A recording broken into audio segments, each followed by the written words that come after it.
Apple, you said this morning that if they don't make their iPhones in the U.S., you're going to hit them with a 25% tariff. Right. Do you have the power to tariff one single company? And why would you want to hurt an American company in that way? It would be more. It would be also Samsung and anybody that makes that product. Otherwise, it wouldn't be fair. So anybody that makes that product, and that'll start on, I guess, the end of June. It'll come out. I think we have that appropriately done by the end of June. So if they make that product. Now, again, when they build their plant here, there's no tariff. So they're going to be building plants here. But I had an understanding with Tim that he wouldn't be doing this. He said he's going to India to build plants. I said, that's okay to go to India, but you're not going to sell into here without tariffs. And that's the way it is. Yeah. Well, why would you hurt an American company? What makes you confident, sir, that Apple can build in the United States at a price that American consumers? Oh, they can. No, they can. And a lot of it's so computerized now. These plants are amazing if you look at them, but they can do that. And actually, as you know, Apple's coming in with $500 billion. So are the chip companies. We have all of the chip companies coming in. The biggest, $500 billion, $200 billion, $250 billion they're spending.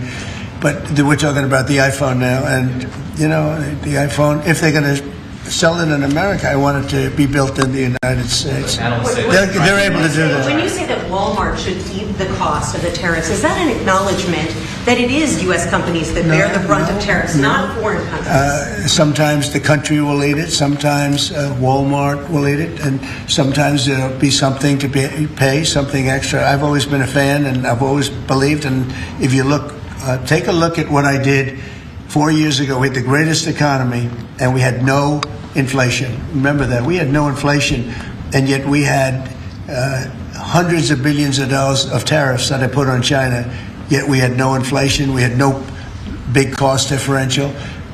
Oftentimes, and I don't like it when a department store, because they'll do a lot of business, but they announce record profits and everything else. They have to take out some of their profits. They'll make a little bit less money.